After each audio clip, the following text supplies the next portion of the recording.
حضرت عمر فاروق جب دوسرے خلیفہ منتخب ہوئے تو انہوں نے اپنے اوپر دن کا چین اور راتوں کی نیند حرام کر لی تھی۔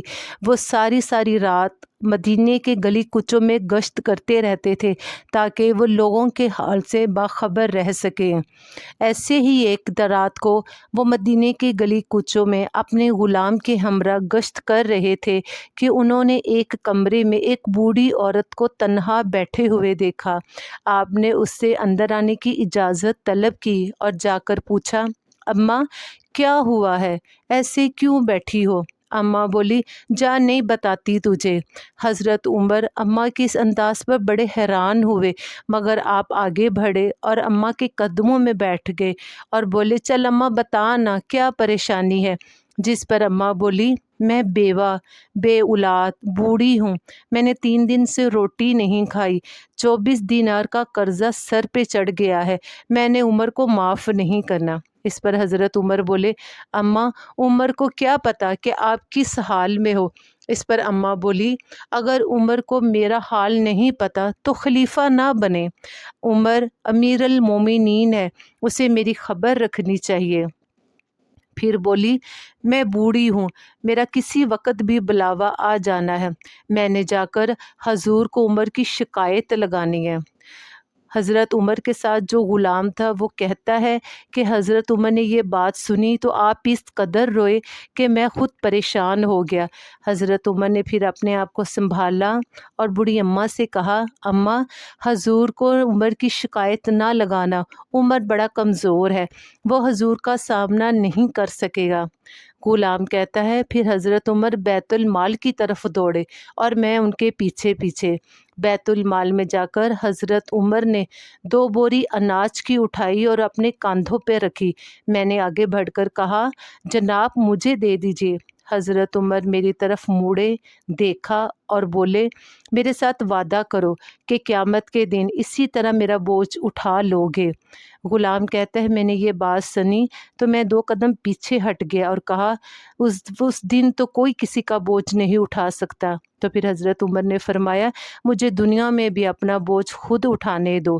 پھر آپ نے 24 دینار لیے، گھر سے پکا ہوا کھانا لیا اور لا کر اماں کو کھانا دیا، اسے دینار دیے اور راشن ڈال دیا۔ پھر اماں کے قدموں میں بیٹھ گئے اور کہا، اماں چل عمر کو معاف کر دے۔ اماں بولی، میں نے نہیں کرنا۔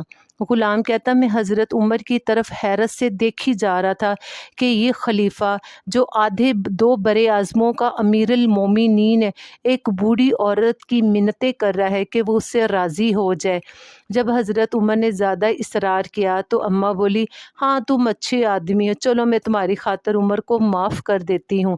اس پر حضرت عمر نے کہا، اماں کاغذ پر لکھ کر دو کہ تم نے عمر کو معاف کر دیا۔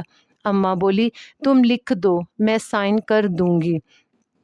جب حضرت عمر ساری دنیا کے کام چھوڑ کر ایک بوڑھی اماں کو راضی کرنے پہ لگے ہوئے تھے تو حضرت علی اور حضرت عبداللہ ابن مسعود حضرت عمر کو ڈھونڈتے ہوئے آ گئے اور آ کر بولے، عمر تم یہاں بیٹھے ہو، ہم نے سارا مدینہ چھان مارا ہے، چلو شام کے کچھ سفیر تم سے ملنے کے لیے آئے ہوئے ہیں۔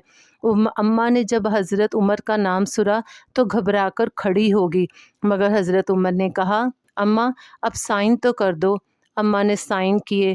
حضرت عمر نے حضرت علی اور حضرت عبداللہ ابن مسعود کے بھی گواہ کے طور پر سائن کروائے اور پھر حضرت علی سے بولے، علی مجھے پورا یقین ہے میں تم سے پہلے اس دنیا سے چلا جاؤں گا، تم نے میرے بعد میرے کفن میں یہ تحریر رکھ دینی ہے تاکہ جب نبی پاک صلی اللہ علیہ وآلہ وسلم میرے سے پوچھے کہ میرے بعد لوگوں کا کیا کر کے آؤ تو میں گواہی کے طور پر یہ تحریر پیش کروں گا اور کہوں گا کہ یا رسول اللہ، مجھ سے ایک بوڑھی عورت بھی ناراض تھی، میں اسے راضی کر کے آیا ہوں۔ اللہ تعالیٰ کی کروڑوں رحمتیں نازل ہوں حضرت عمر فاروق، نبی پاک صلی اللہ علیہ وآلہ وسلم پر اور تمام صحابہ کرام کے اوپر۔ اور آئیے اللہ تعالیٰ سے دعا کرتے ہیں کہ وہ اپنے پیارے حبیب حضرت محمد صلی اللہ علیہ وآلہ وسلم کے وسیلے سے ہمیں بھی نیک اور صالح حکمران عطا کریں۔ ملتے ہیں